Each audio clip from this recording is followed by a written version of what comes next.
ते बघा, मी काल जे बोललो तो आजही पण ठाम आहे. मी काही त्या वक्तव्यावर चेंज करत नाही. मी इंडिकेटर दिलं होतं आणि ते काम पण आलेलं आहे. कारण दोन सदस्य ज्याच्यावर डाऊट होतं ते आज काल मीटिंगमध्ये होते. म्हणून मी जे तीर मारला ते सक्सेस झाला असं मला वाटतंय. आणखीन दोन लोकांची वाट बघतो, काय होणार काय नाही.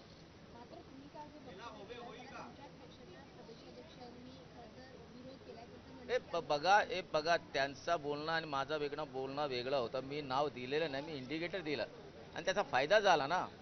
त्याचा फायदा असा झाला, ज्या लोकांवर डाऊट होते ते काल आमच्या बैठकीला आले आणि त्याचा फायदा होईल आज आम्हाला.